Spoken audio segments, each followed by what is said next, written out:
welcome to the Karen Mitches podcast. Thanks for being here, Andrew. Yeah, no problem. We've got Andrew Basso back. You guys may remember him from being my first guest ever. And I invited him back today because this is the first episode of the second season. Oh, yeah. I forgot that. I thought you were just bringing me back. Okay. How have you been? I've been fine. It's been fine. There's no real, it's fine. Go ahead. It's fine. Can you think of everything that's happened over the last year?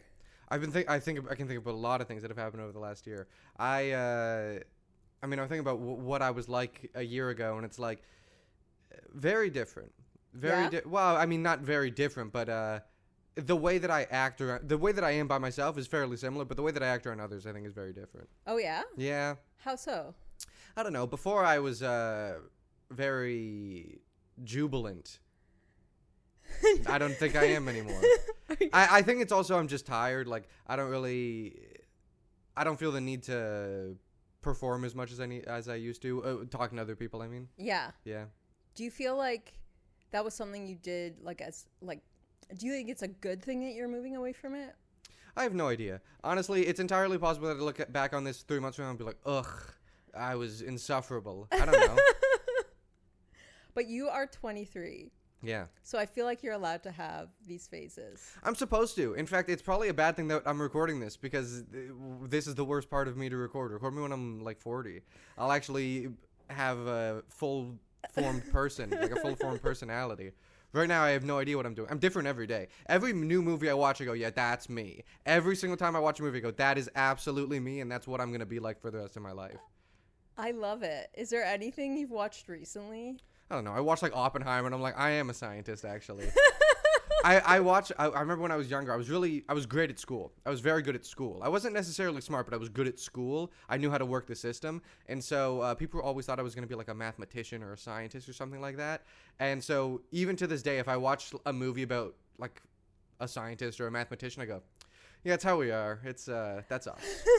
It's funny, though, because I have like a close friend from high school who was one of those kids who did really well in math and physics, and all his buddies went on to get degrees in math and computers, and he sort of switched towards the end of high school, got like really into social sciences and studied in that area. But like, yeah, it's weird if you had that path and then you didn't go all the way. My mom was pushing me so hard when I was through like grade 9, through up to grade 9, of like, you need to go into AI. She was right. I would be making a lot of money right now if I went into AI. Yeah. That being said, I didn't want to. I wanted to do arts, and I was also kind of off with that. I was also kind of off the mark with that. I don't think that I knew what I wanted to do. The thing is, I think even if you're a smart kid, it's easy to fail out of your undergraduate program because of the stress of being a young person. And it's kind of better just to get your kid to do any program they like enough to go all the way through it. And then if you want to do like something more, I don't know, there's ways to do like master's level education that pulls you into like the boring thing that's good to make money at. Yeah, I think that's a good point. Whatever people can get through, they should get through. I also don't think that a degree is necessary, and I think that a lot of people that's kind of really coming to fruition now. However, what I'll say about myself, I went to almost no classes, and I passed with flying colors, with distinction. I have a degree with distinction, and I went to almost no classes in my last few years. How did you do that? Like, I guess because you knew how to to turn in the work. Oh, I just know how to do the system. There was the lowest mark I ever got. Actually, I never failed at anything. The lowest mark that I ever got was in one specific essay. It was like, I think 2,000 words. I wrote it in 30 minutes. And I got like a 57. And I was upset because I was like, this is actually better than a 57. I was upset, which is ridiculous. I spent 30 minutes on a 2,000 word essay and I passed, and I was upset about it. I didn't say anything. But yeah, like all of my grades were fairly good. I also went to like an arts program. So, yeah. It was like film and television? Yeah, it was media. So it was called media production. So it was like film, television, radio, writing, all that sort of stuff. You could take whatever you want. I did a 3D. There was one class I took. It was graphic design. It was easier than any class I took in high school. I was legitimately doing like Photoshop, where they were like, put text on an image. 100%. I think I got 100% on every single project. Oh I my think I God. finished that with 100%, and I spent maybe an hour on the whole workload because I would just load an image of the desert and then put Sahara in some font in Georgia font on it, and they were like 100%. It was ridiculous. It wasn't that I was good; it was the degree was easy. Yeah. But did everyone get 100%? I mean, probably not. But also, I don't listen. I don't want to be that guy. But also, some people shouldn't be to college. It's not. But that's the truth. There are some people where it's like, listen, you're very personable. You're very nice. You talk to people. You enjoy talking to people. Be a receptionist, you know, or you're strong. You're good with your hands. Be a steel worker. They're respectable jobs and they pay well. Not everyone. And this is what I hated. Every single person was like, I'm gonna be a director. Name one Canadian director. Is Adam Agoin a Canadian director? See, the crazy thing is, I don't even know who that is. James Cameron is the only person that like people would know as a Canadian. Oh director. yeah, and he's like the best director ever, right? He's a very well respected director. Like, didn't he make like?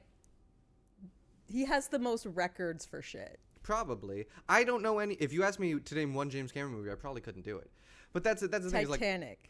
was that James Cameron? And Avatar. And Avatar. Okay, then never mind. So he's done some things. If you've seen a boat sink beautifully, then that was him. But that's the thing. Name another Canadian director. I could do it. I can name. Yeah. There's a couple, but none of these people are going to be Canadian directors. I'm not going to be a director. All of these things. And even if you name all the American directors, then you have to say like there's 330 million people in their country. Exactly. Right? You know, it's the degree I got is a ridiculous degree to have. It's it's not pointless, but I think it's a kind of a pyramid scheme because I essentially the work that I do now is like I watch TV. Although, okay, wait, can I say one thing though? I do actually think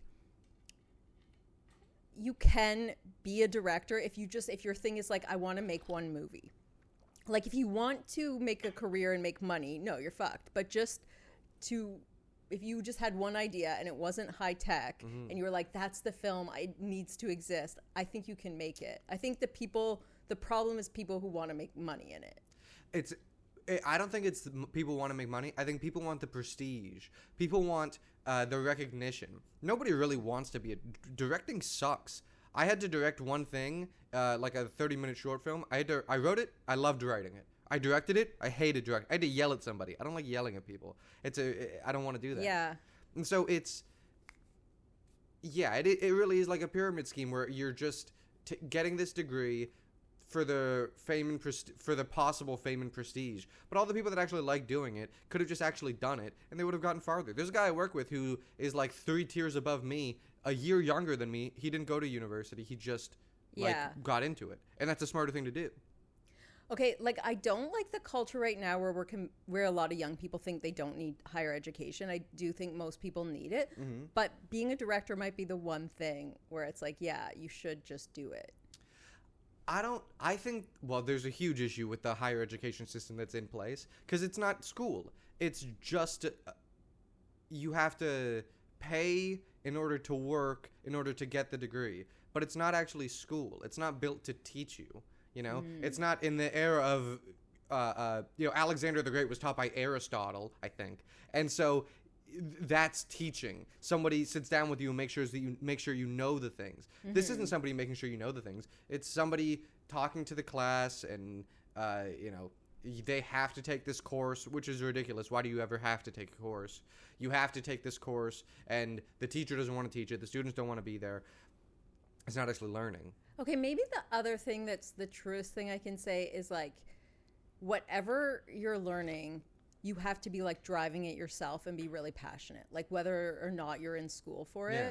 Like I think I did well at certain things because I got really interested in reading, and so then it was like I was good at English and I was good at talking in class, and then it was like anything I read a lot about, then I became interested in it. But there was just so much of school that was just extra and it was bugging me and I sucked at it. Yeah. And some people, they just suck at school across the board because there's just nothing in it that they're passionate about. Exactly. And for people like that, I think that getting a job where it's kind of clock in, clock out, is good for you, because that's, you don't want to, thinking that everybody needs to have a prestigious job is crazy. Why we can't survive if everyone has a prestigious job. And my degree is so much less respectable than like a plumbing certificate. It is so much less respectable, and for good reason.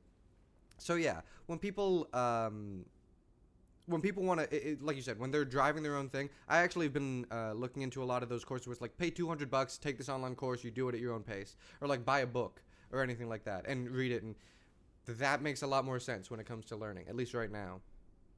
So you don't want to be a director, but you do, like, what's your passion within all that? I like writing. That's what I've learned. I just like writing. Other things I do that are like have been fun, but they're not really something that I'm passionate about. Like, people have got me to act. That was fun, but I wouldn't want to do it every day. Or I directed and that sucked. Or, I had to be a producer or whatever. It all sucked. It all sucks. And also, I thought that I would like be able to make things that I thought I was going to be able to work in work in a team, and we're all working towards this goal, and it'll be fun. And that's not what it is at all. It's just a bunch of people doing their own thing. Everybody's mad. Everybody's yelling. Everyone's stressed out. I was PA on a few things, and being a PA, it's not that being a PA sucks, because being a PA, I was fine with that. I was just moving boxes. It's whatever. It was essentially just manual labor, which I'm fine with, and was actually kind of nice because it cleared my head, and I was doing a lot of writing at night. But everybody was so angry. Everyone was so upset constantly. That's no way to live. I don't want the people around. When you work with people, you're spending so much time with them. It's a very collaborative thing. Working with people is very intimate. I don't want to be intimate with these people who are pissed all the time. Yeah.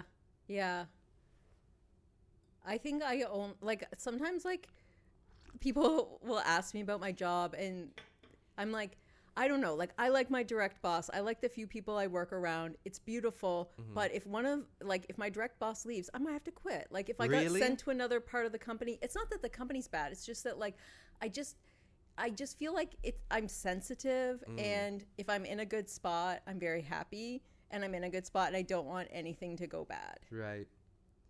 So that's a really good point, is like the people that you work with, you might not necessarily love your job, but you're fine working with it. Like, the work is fine. Yeah. But you like the people you work with. Yeah. That's really what's important. Nobody bugs me. Everybody's nice. Mm-hmm. Like, you get along. Yeah. I feel like, I don't know. I like having a job where people travel and I can just talk to people about their trips. Really? What do you do? Actually, maybe you don't want to say. Well, I work in finance. So, sorry, but that doesn't mean anything. like, what do you do? Oh, well, I'm a fund treasury analyst. That also doesn't mean anything. But what is it? What do you use? I manipulate Excel documents. It's not really for the job. It just means, like, people that I work with make enough money that they can go on vacation. Oh, I thought people were traveling for your job. Okay. No. Like, well, we will go to, like, maybe, like, Texas or Boston for, like, some work trips within the year. But, like, generally speaking, I just mean, like, I work somewhere where I can talk to everyone I work with about their trips. Yeah. That is nice. It's nice hearing about people's experiences. A lot of people, or at least a lot of people that I know, will talk about, I don't like people. And people suck. Like, most people bore me. And there was a while where I was like that, but it's like, not really. If people are boring you, you're not asking the right questions. Everyone has something interesting about themselves, and you might hate it, and you might despise their opinion on whatever it is, but it's interesting. It's an interesting opinion. Yeah. And that's where I think some people need to have a sense of humor, because everybody you meet isn't going to be your kind of person, but you can at least find them funny. That's true. Yeah, I mean, find them funny, or also even just, it's interesting hearing, everyone has had a different life, and when you get down to talking to people and get into the nitty-gritty, people have crazy stories. They might not know that they're crazy, and a lot of people are bad at telling stories. But if you can actually ask the questions and, like, get it out of them and kind of lead the boat or steer the boat, it's pretty interesting. Do you feel like you're good at that? At what? Getting people's stories out of them? Not really. I think I'm trying to get better at it because I want to be interested in people, and I'm not interested in a lot of people, so I'm trying to be interested in them. And so I've been working at getting better at like asking questions more specifically related. And one of the biggest parts, at least that I've noticed, I don't know if you do this, but a lot of the time I would just kind of, I didn't want to come off as an asshole or mean or uncooperative or whatever. So I would just kind of, someone would say, go, oh wow, stuff like that. You know, Yeah. oh, I was doing a lot of that. Or Yeah. like, and so, but then I learned like, no, actually, if I have a thought, like I'm thinking about something, I should be genuine with the other person because that's going to lead to the best outcome is being genuine with them. That doesn't mean I'm going to be like, you're a dumb piece of shit. I'm not going to do that. But like, if someone says something, I go, what? Why? You know, actually compel them. I think a lot of time we're drudging through the day. Yeah. Or drudging through conversations. Yeah. I think sometimes with work, it's like you're not allowed to really like go to certain places with people. So you have to have these kind of... But aren't you? I was thinking about that recently, and it's like, I didn't want to say certain things to my coworkers because I was worried about how it was going to come out. But if I did, what would happen?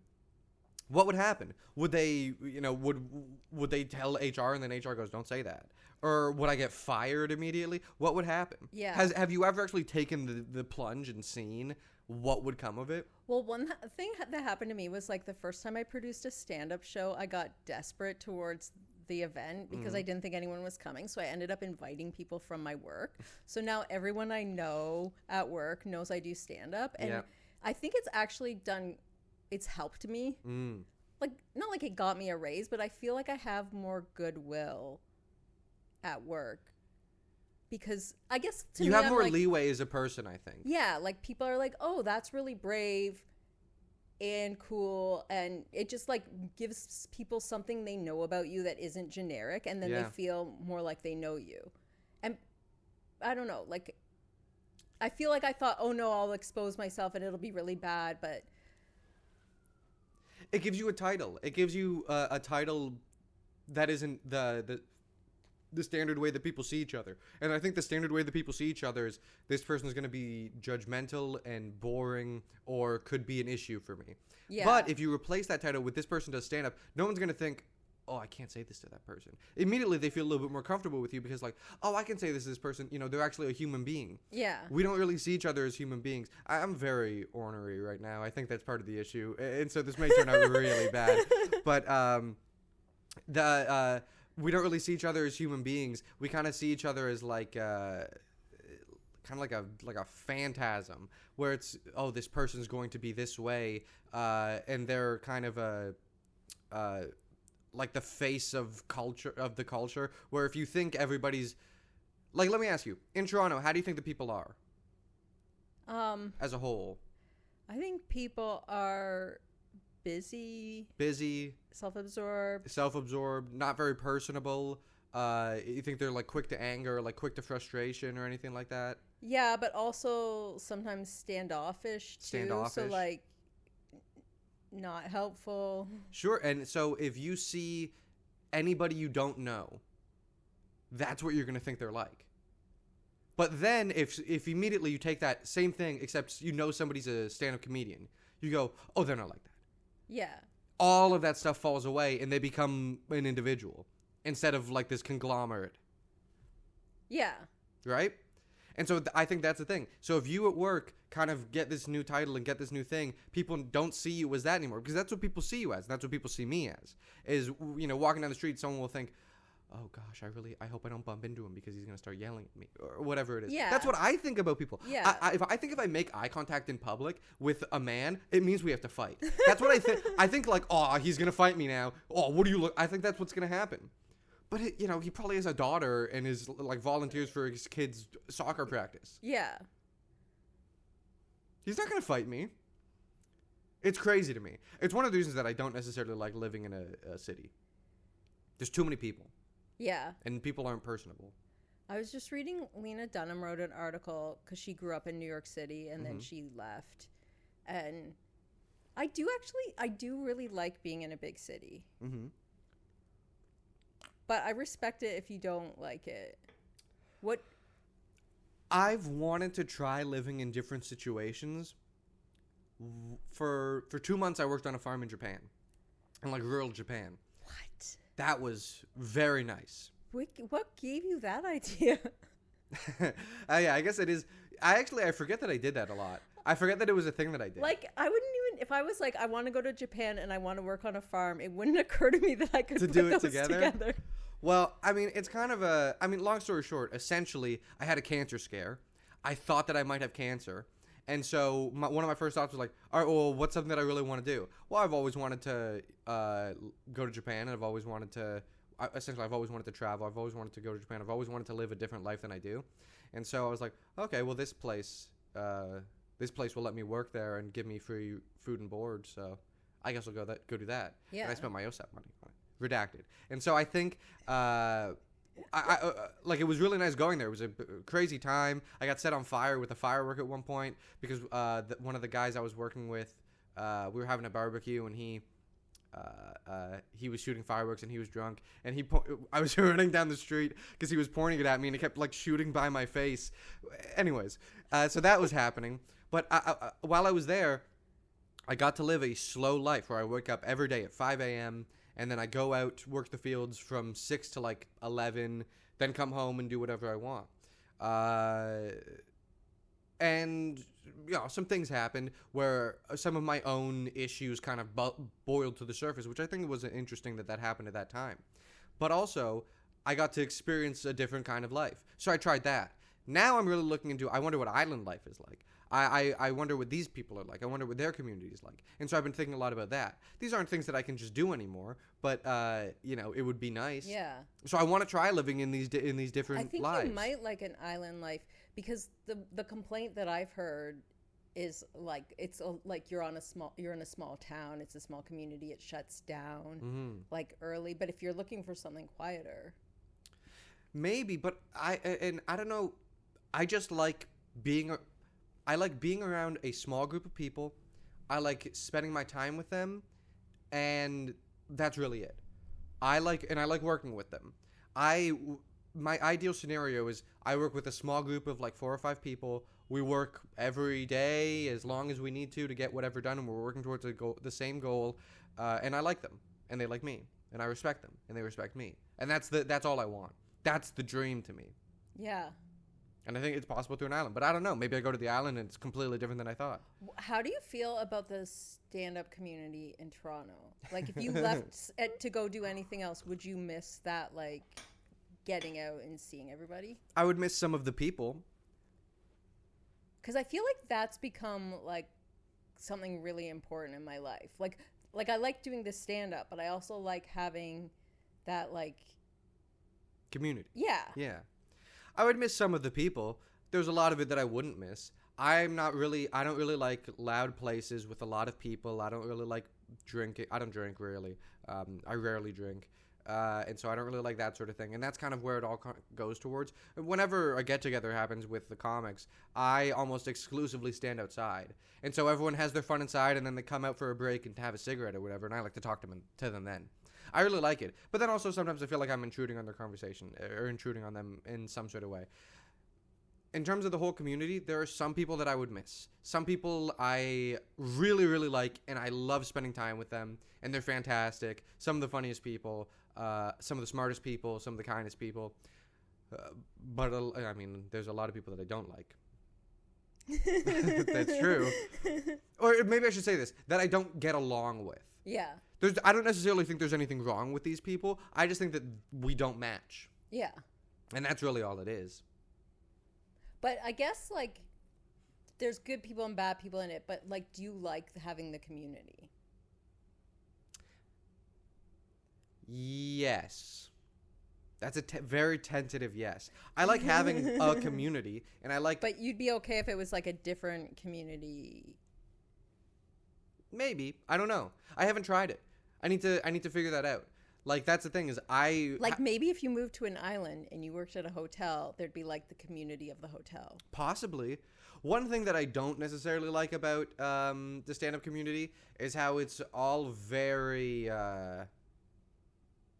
one note, kind of like when you hang out with people, it's fairly one note in the sense of like, we're hanging out, we're joking, we're having a good time. We're hanging out, we're joking, we're having a good time. We're hanging out, we're joking, we're having a good time.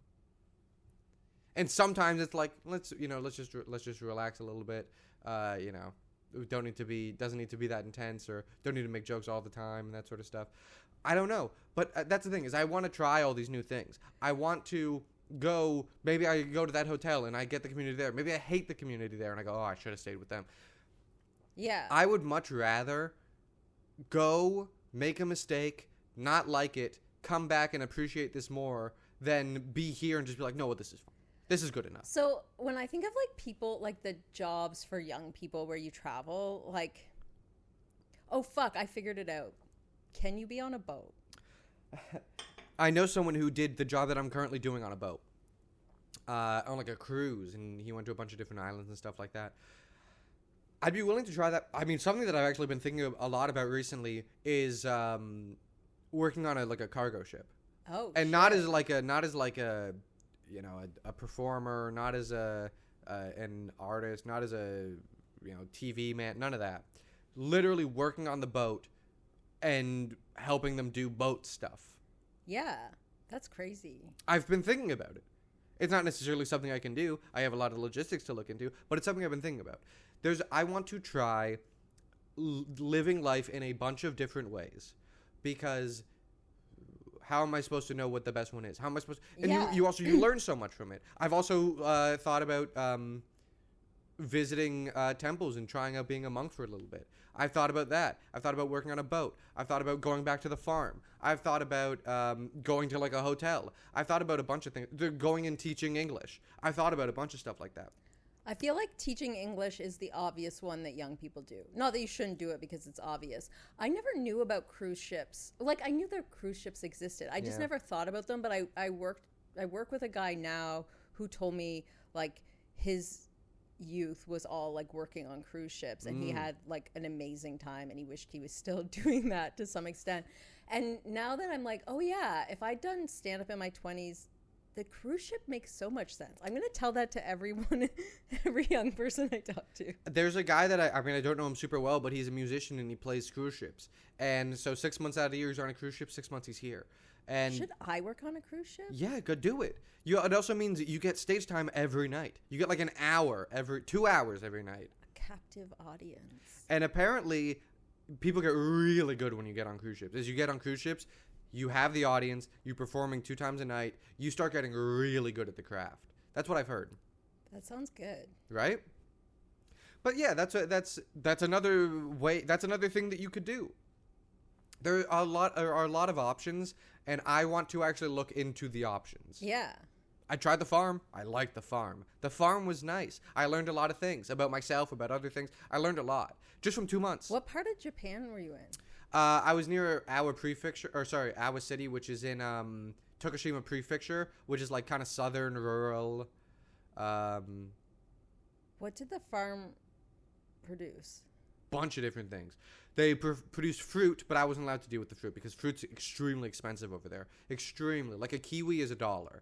And that's the cheapest fruit, essentially. A peach is like $4. One peach is like $4. That being said, the fruit is incredible because it's expensive, so it's all high quality. You don't even need to go and pick it up. They even say that. They go, don't go and grab the fruit and squish it or like squeeze it to see if it's ripe. It will be ripe. It will all be good. And that was the truth. It all was good. So I wasn't allowed to touch that. But there was okra, cucumbers, peppers, a bunch of herbs, eggplant, stuff like that. And so, yeah, it was nice. I would wake up. I was also during a heat wave, so I was getting toasted. Was it like what? It's a temperate area, right? Like winter. They have winters which are not as drastic as ours. They're a lot. I've heard they're beautiful. I haven't gotten to see it in person. But the summer, at least that was up to some days were 40 degrees. Oh shit. Yeah, Celsius. Humid. So, I remember walking off the train and just hitting a wall of air. It was just a wall of air, like water. It was so humid. Was it physically beautiful? Oh yeah, it was gorgeous. I climbed a mountain. I was surrounded by a valley of mountains. Oh my God. a valley of mountains. I was in a valley surrounded by mountains, and there was that, and then there was beaches, and there was rivers, and even just visually was gorgeous. Yeah. Even going to the big city. Actually, this is pretty funny. When I went to the big city, one of the guys that I was with, his name was Foley. He was great. He was from New Orleans. There were a lot of international people there. He was from New Orleans, and we were walking down the street, and then at some point, a bunch of young Japanese guys in like very nice outfits and very like thrifty, new age, like baggy pants, big black shirts, bandana, stuff like that. They come up and they just start rapping at him. What? Yeah, they just started rapping, being like, "Yo, man!" So they were just rapping as hard as they could, and it was and full. He was such a nice dude. He was like, "Very good, very good," but they just saw a black guy and they were like, "It's my chance." And and then also actually the same day, because we were in the big city, we were coming back on a train to the farm, and this old lady, like a 60-year-old Japanese lady, kept staring at us from across the train, and we were like, what's she doing? And then eventually she like walks over, she comes over very, very polite. She goes, "Donald Trump is the best."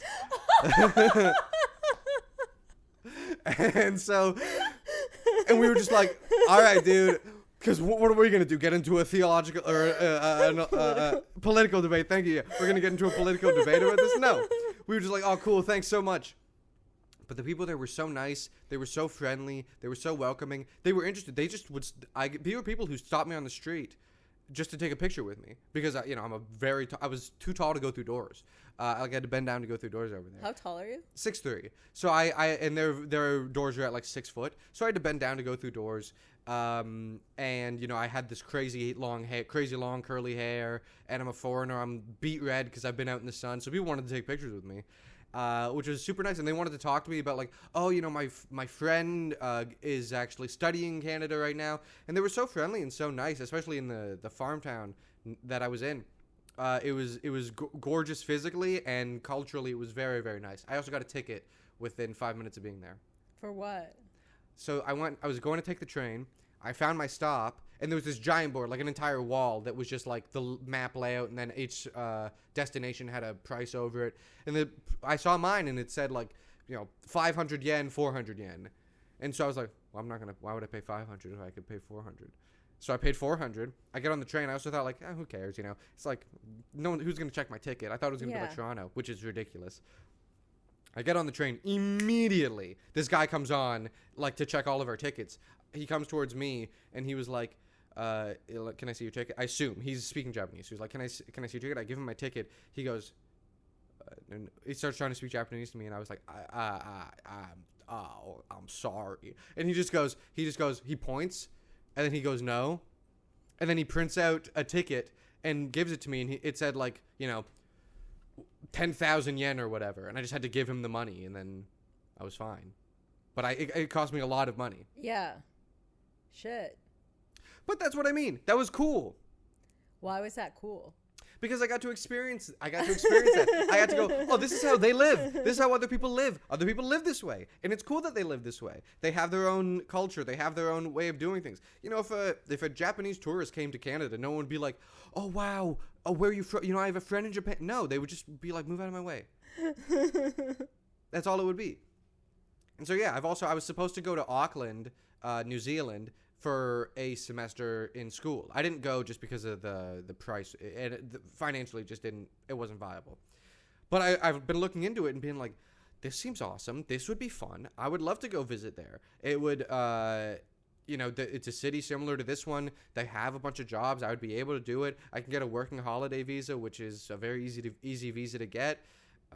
And so I was looking into that, and like I right now, and I think it makes sense because I'm very young and I'm just, I'm 23, so I'm just now getting into things. I want to try out all of these. I want to explore. I want to travel. I want to try all these new things out. I want you to too. Hey, thanks, man. This sounds amazing. Thank you. Okay, top 5 countries that you want to go to. I already went to Japan. That was probably one of them. I really want to go to Greece. I really want to go to Italy. I really want to go to New Zealand. Those are a big 3. I would love to visit Ireland. I've heard great things about Ireland. And then I don't know, maybe like a Sweden or Denmark. Yeah. For some reason, I feel like Greece would be an easy place to go and work. I don't know if it would be easy to work. Based on nothing. Yeah. Based on, like, I feel like you could go there and, like, talk your way into something. Oh, no. I am the least personable person ever. Like, talking to people on the street, I just, thank you. Yeah, sorry. Okay, thank you. That's please. so weird because you're good at crowd work. Oh, thank you. Well, because that's, like, I have permission to be as crazy as I want. I'm not going to do anything wrong. But, like, yesterday I was in the elevator with people, and I held the door for them because I saw them coming. They're like, oh, thanks for holding. I go, yeah, no worries. I saw you coming. And then they were like, oh, yeah, most people close it on me. And I was like, yep. They're trying to joke with me. I was like, yeah, sure. You got it, man. I don't know what to do. I'm really bad at talking to people if I don't know the situation. Once I know the situation, I'm very good at it. But if I don't know the situation, I just kind of freeze up. You need, like, a map. I need a map. I need to know, like, are we talking right now? Like, do you actually want to talk to me right now? Or that's one of the reasons a lot of times I tell bad stories specifically because I don't think the other person wants to hear the story, so I'm trying to, like, get it out of the way. Yeah. All right. I mean, yeah, but I think that's just the way that I am. So yeah, those countries would be great. But no, I couldn't talk my way into Greece. I mean, you know Dimmy, right? Yeah. Dimmy K, very funny comic. I wouldn't say I'm very close with him. I think I'm very close with him. I don't think he's very close with me. He's from Greece, but he's got he's here from a few Cyprus. years ago, right? Yeah, he came here a while ago. We traveled a lot, but like I talked to him about it. I was like, yeah, I think Greece would be super fun because I went to the ROM. That was one of the things that really sparked it. I went to the ROM and I went to the Aegean section and I stared at the sculptures for like 3 hours straight. People must have thought I was a pervert. What is Aegean? Like it's like the sea that is all of the islands of Greece are in. Okay. Yeah, so it was like that section. Ooh, I would also really love, I mean, not right now, but I would really love to visit like Turkey and visit Istanbul and all that sort of stuff. That would also be a great place. Yeah. And then also, you know, the Caribbean islands would be fantastic. But sorry, what did Dimmy say about you going to Greece? Oh, he was like, I was like, oh yeah, I don't know if he brought it up or I brought it, probably me. I was like, it would be good fun to go sometime. And he was like, well, if we go, we're going on a boat and we're like going to beaches. Because that's what he does. He's like, yeah, we go and we travel around. And apparently it's just like a fun party. Yeah. Because Dimmy always posts photos of him back home. And he's like on a boat or he's like diving in the ocean. Yeah. So yeah, which is very different from what I like to do. I don't know if you've noticed this, but I like to wear clothes. I really like having my clothes on. I wear extra clothes all the time. And so that's not really my thing. Is it a body dysmorphia thing? Kind of. That's part of it. It's also I have like really bad OCD, so it really things need to be the same. They don't need to be the same. If I, it's just a control thing where it's like if I can control this, even though people think it's weird, it actually probably helps that people think it's weird because it's like yeah, I have control over it and I'm making this decision despite the consequences, and it's probably part of it. But then also there's a bit of a body dysmorphia thing. But also, if that were the case, I wouldn't have to wear the same outfit. I could wear, you know, a bunch of different sweaters and a bunch of different pants and a bunch of different jackets. Yeah. So I didn't know if it was like, you know, like the feeling of having a shirt on, and then if you didn't have a shirt on, it'd be a different feeling, and you wouldn't like it being different. No. Okay. So that's the fact that I like wearing baggy clothes. I mean, there's a lot of different facets to it.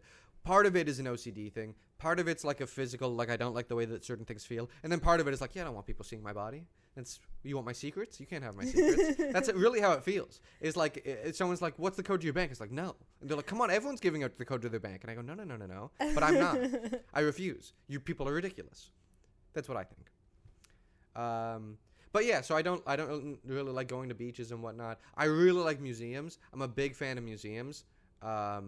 Because you get to be fully clothed. That's one of the biggest. In fact, they encourage extra clothing. And so I just love going and seeing the things and staring at them. I was staring at the sculptures for so long. At a certain point, it did probably look like I was a pervert because I was just staring at like a naked body of a woman for an hour. Does the ROM have like ancient Greece and then also Bronze Age Greece? I think they did. They had and they had a Byzantium section. They had like a early Roman section, an Aegean section. So they really had like kind of a spanning, and then also I went to like a Korean section, was fantastic. But yeah, this is this is just me getting into this. No one wants to hear this. I do. Oh, okay.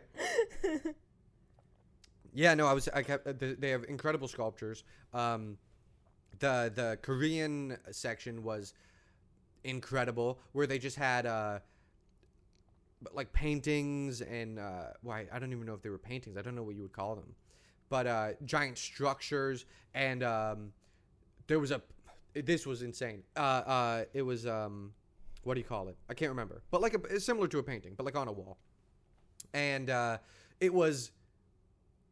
I'm not exaggerating. 16 feet by 60 feet, and there were 3 of them, and they were all part of the same thing. Shit. It was insane to look at. That stuff's incredible. And that's also another thing is, and I try to do this now. When I'm walking through town, it's very easy to go like, this is mundane, this is boring, whatever. Look at the structures that are around us. If you took this building right now, picked it up and dropped it in like 2000 BC, everyone would be marveling at it. But because it's here, we go, yeah, it's a building. But if you actually look and stare at them and go, wow, look at the architect, look at the people that built this. Look at how this building is made of glass, essentially. Like the outside is almost entirely glass, and it's structurally sound. That's insane. There's wonder in everything, is what I'm trying to say. Yeah, no, I feel that. I think of like, I don't know, one of my favorite trips in elementary school. In grade 6, we did an ancient Greece and then an ancient Egypt unit. That's and awesome. Then we're from London, Ontario, so then we came to Toronto to the ROM to see the ancient Egypt. Whoa, that must have been a long bus ride. Everyone, I feel like they drove us on the bus we were in a school bus on the highway. I don't think that's allowed, but it must have been like 2 hours. But go on, I want to hear. Anyway, I just remember coming to the ROM and being like, this is like a palace. Like, it was like a magic place that we went to. Right? I think there's something, too, about being 11 where you're sort of still a child. So it was like... But also, and this is what I thought. So I got my job not too long ago. Or I got a job not too long ago. And I started actually getting a decent enough income. And one of the first things, I don't really like spending money. There's not a whole lot of things I want to buy. One of the things I bought was a membership to the ROM. I can go any day of the year. And I also bought a membership to the Toronto Zoo where I can go any day of the year. Nice. It's fantastic. But what part of my thought process was, when I was a kid, I wished I could go on a field trip every day. Now I can. And so why wouldn't I do that? Yeah. Why wouldn't I? If I can go to the ROM, back in the day, and I don't have to follow the teacher around and be like, no, I was looking at that. And they're like, no, we have to go get snacks for everybody. I don't have to do that anymore. I see people coming around with like, their kids and everything. And I'm like, loser. Like, because they have to deal with this crying kid. Meanwhile, I'm experiencing the museum. I get to look around and go like, I get to look at the T-Rex skeleton and go like, whoa, and I can stare at it for as long as I want and read whatever I want, and then go and look at the giant sloth, and I can do that. I can look at whatever I want to do. I don't have to follow around some adult. Isn't that incredible? I can just do whatever I want. Which brings me back. You can do it, like that's something that has been dawning on me recently. You can do whatever you want. You have to figure out the logistics, which is the hard part, but you can do whatever you want. If I wanted to, I could work on that ship. I can go become a fisherman. Fuck. Right? Yeah. And then if I didn't like that, 6 months later, I can come back.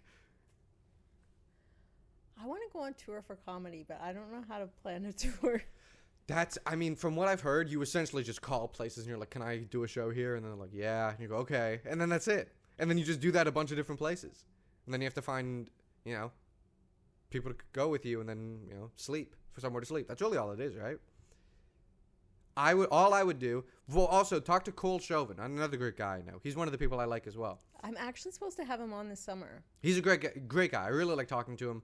And also shout out to Stephen Karmazin, because if I didn't say his name, he'd be upset with me. Hey, Steve. He's probably the person I'm close with in comedy. And so, yeah, another great guy, so he's not mad at me. And he would get mad at you. Yeah, because why are you talking about Cole and not about me? After everything I've done for you. No one's done more in the comedy community for you than me. That's what he'll say to me if I didn't bring him up. And it's true, but that's why I'm doing this. It's my payment. It's his retribution. And so, yeah. So also, he's a great guy, very funny. And then he's gonna be mad about that. And so, yeah, Cole's great. Go-getter is an understatement. He just does stuff, and he'll be like, I really want to go do this, so let's go do this. It's like, okay. He's great. So if you want to plan something, he's got to know. Also, if you want to get on shows, he's got to know. And also, if you want someone who's just a good comic, he's got to know. Okay. So is Stephen Karmazin. He's also a good guy to know, and a very funny comic.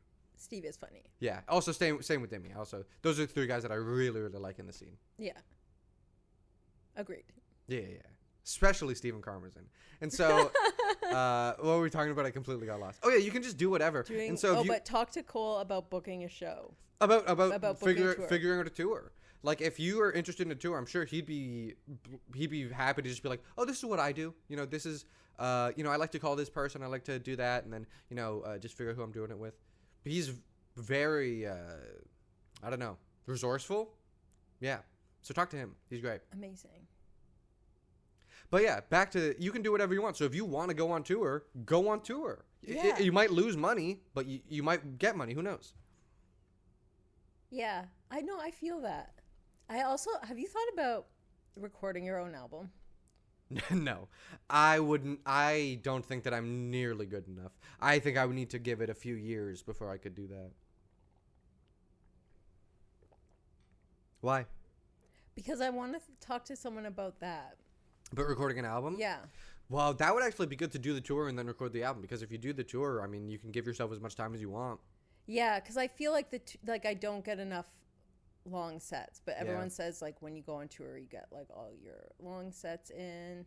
Well, because it's, you're not having people come to you, hey, can I get a spot, can I get a spot, can I get a spot, and you give everybody your spots. So then you go with what, I don't know, 2 people. A lot of people are doing like 3, 4 people, and they go, and then everyone's able to do 20, 15, 20. So yeah, it's definitely like, if you want to do that, I would say go do as many sets as you feel necessary. Do the tour, enjoy it. Once you feel confident, I mean, I know Bones recorded an album at the Lab, and then people record albums at like Corner, and people record albums in all these places. I'm sure if you approached one of these places, especially the Lab, I mean, they'd probably be down to record one for you. That would be amazing. Bones is also coming on my show. Yeah? So I can ask her. Bones is cool. I think Bones goes by they, them. But, sorry. Yeah, that's what. Yeah, they're also pretty cool. So I think that'll be a good show as well. But yeah, happily talk to them. I think I just need to ask everybody who's recorded their album what they did. Because I did talk to, who did I have on here? Desiree Walsh. Right. And she did an album. And we talked about it in the show. And that was kind of... Mm-hmm. I'm going to talk to everybody. Yeah, I am so... I don't know if I just don't plan enough, but I don't talk to people enough about that stuff. If I want to do something, I just go, I'm going to do it. And then it's horrible. It ends up being a disaster. But I go, but next time. I don't plan enough. Do you think you're going to leave the country? Sometime, yeah. Absolutely. I've been looking into it. I've been looking into different places to go, different things to do. I've been looking into writers' residencies that are in like Victoria and whatnot, which is still in the country. How does that work? Essentially, I mean, it depends on the residency and what it is, but like usually you give them a sample of your work or like a portfolio, and then they review it, they see what it's like, and then either you pay them like a small fee. Well, I mean, it's a decent fee, like but it's room and board. Yeah, or they pay you, depending on which one it is. And depending on the responsibilities. But there's one that I was looking into where it's like, you can stay for up to like 3 months. It's like $30 a night, which kind of seems like a lot until you look into it. And that's like, oh, that's like $850 a month. Yeah, that's nothing. Not a lot. 840. And so, that kind of range, like $900 a month. Like that's less than rent here. Yeah. And so you could do that, and then you pay for food, and you can do that for like up to 3 months. And basically all you had to do all day was make sure you have enough money to pay for that, and then you can do whatever you want. And write your stuff. What kind of stuff do you write? I like writing a bunch of different things. I've written screenplays. I've written spec scripts. I like writing short stories, novels, poetry, comic. I wrote I was going to write a comic with one of my friends. And I wrote out everything. It all was good. And then I was sitting down with them for like a week or so, maybe 2 weeks. Every single day we would meet up. and I would help them just be like, this is kind of what I was seeing for this frame, and then this one, and kind of going through the boxes on the comic, and we were, doing storyboarding. Now that fell through because they had to leave the country and all that sort of stuff. But I love doing all different types of writing. I like working with people. Do you have a genre that's your main one? No. Not at all. I like writing. I think that in any context you can write something interesting. And so I'll happily write comedy. I was actually on the way over here because it was like an hour long. I've been reading Huckleberry Finn, which is a weird one to read in public. Why is it weird to read in public? Lot of N-words. Oh, fuck. Lot of N-words, which feels weird because you're reading it, and so in your head you're kind of saying it, and you're just looking around like, I hope nobody. Have you read Huckleberry Finn? No. Like, if someone was a mind reader. I knew there was like an N-word in it, but I didn't know it was like. Oh, no, not. One of the characters' name is Jim with the prefixture of the N-word. It's like they're calling him Dr. Jim. Oh shit. Yeah, it's crazy. That being said, it's very good. Is it funny? Yeah, there are points like I've legitimately laughed and like giggled while reading it. Like on the subway, I'll like laugh. Because like the big award in comedy is like the Mark Twain Award. Yeah, right? Like he's the great American humorist. I think it might have been Hemingway who said all modern American literature comes from Mark Twain, comes from Huckleberry Finn. Oh. Yeah. And so that's one of the reasons I wanted to read it. And then I've been reading it, and it's like, it's funny. It really is funny. Like, you read things, and you just go, oh, that's, like, you laugh, which is crazy. Because normally, like, you do stand-up, and so, you have to perform. You have to say it a certain way. Reading it and it making you laugh out loud is astonishing. But it is. It's funny. It's also insightful. It's a very interesting book to read. Yeah, I should read that. Because I'm writing be comedy. Careful. Don't read it on the bus. Don't read it out loud. Don't get on a public bus and start reading. Because, dude, if mind readers exist, that's rough for me. Every time I see, and also that is kind of the weird thing is, like you kind of read it, so it starts getting normalized in your head, and you're like, I don't like that. Oh shit! You're like, I don't really like that. That it's up there now. Yeah, if you have Tourette's, don't read. Ever, don't read ever. Don't read. But yeah, so why did I bring that up? Oh yeah, so you can span like this book really spans genres where it's the adventures of Huckleberry Finn. A bunch of different things are happening, and so sometimes something's really sad, sometimes something's really funny, and they can do that. I'm trying to write a screenplay that's a comedy, yeah. And even though I write stand-up, I'm struggling with the genre of comedy within a screenplay. So I for my thesis for school, I wrote and directed a short film. It was a comedy drama. It was mainly a comedy. One thing I learned, people don't think it's funny when someone says something funny. People think it's funny when something funny happens. And that's the difference between stand-up and writing, at least from what I've learned. And again, don't take much advice from me. I'm, 23. So you're the only person I'm taking advice from. Yeah, you're going to end up like this. You're going to be wearing the same clothes every single day for a year. It's going to be bad. Your hair is going to be disheveled. Everyone's going to look at you weird, but you're not going to care. And that's when you've gone too far. But that's the thing. Saying something funny isn't going to make people laugh. In stand-up, you say the funny thing, everyone laughs. When you write this stuff, it has to be, oh, this thing that happened is funny. This person is acting in a way that is funny. This person said something that is funny, but they don't know it's funny. It just is funny in this scenario. And that was a big difference. I noticed, also, I think that people who saw it they were dullards, okay? No, but I don't think that it necessarily translated very well. I think I'm a very bad director. Well, not a very bad director. I think I'm an okay director. I think I'm a very good writer. Your first time, right? Sure, but also I don't think kind of. But I also did a bunch of things in high school, so if you want to call that directing or whatever. But I don't even know if what I did was actually directing. Anyway, all that to say, I don't really corral people well, but I do the good job of writing. So if you read the script, it's nice. But when you actually watch it, you need people who know how to act it out. You need people who can make people act it out correctly. And so when you're writing the screenplay, my advice wouldn't be write the thing that's funny. It would be have a funny scenario and then write it out. I don't know if you want to bring it up here. We could even talk about it afterwards, about like what kind of it is. Yeah. You want to talk afterwards? Yeah. Let's do that. Okay. But yeah. And so in all of these different media, there's a specific way to write it, but you don't need to follow that. Write whatever you think is funny, in whatever way you think it's going to be funny. The biggest pitfall for stand-up to screenplay I've noticed is this person says a funny thing. It's like, yeah, that only gets you so far. Yeah. Yeah. But yeah, so I didn't know that you liked writing. Screenplays, I mean. This is my first one. Mm-hmm. And it needs a lot of work. But I'm committed to it. So I think I'll get there eventually. That's good. You know, actually, someone I know from childhood, like I went to school with them through 6 years old to 18, essentially. And I didn't know them very well. We didn't know each other very well. We went to the same school, but we knew who each other were, and we talked every once in a while, but we didn't really know each other. And she's now writing a book.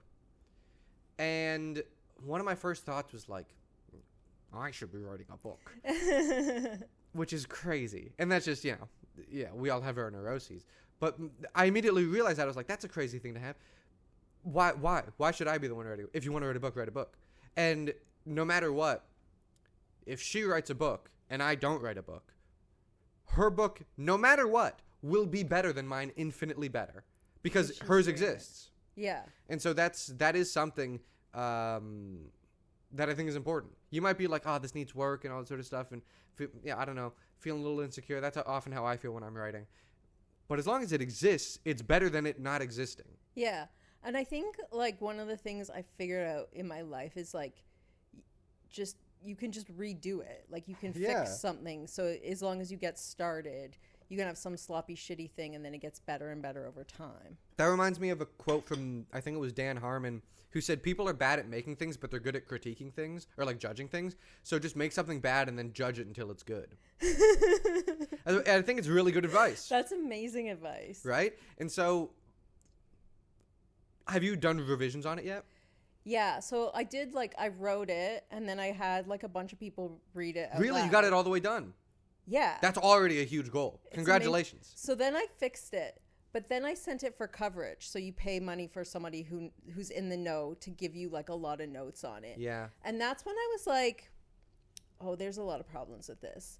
And it wasn't like they reviewed it totally terribly, but I just I had done an intro course to screenwriting, right. And I didn't understand certain things like building tension and now I'm reading Story. I don't have it right here, by Robert McKee. Mm-hmm. And it's giving me more of a sense of okay, so some of what I have is good and I just have to replace it and then move it around. But I also think what you were saying about a lot of where I tried to get the comedy from was from having the character say so it's a funny aside. Mm-hmm. But I don't think I worked in enough just shit happening, and then I realized the story has to get kind of messier and messier. Yeah. So I think I have to work on that. You ever watched Curb Your Enthusiasm? I've seen it. I would recommend watching it because do you know how they make it? No.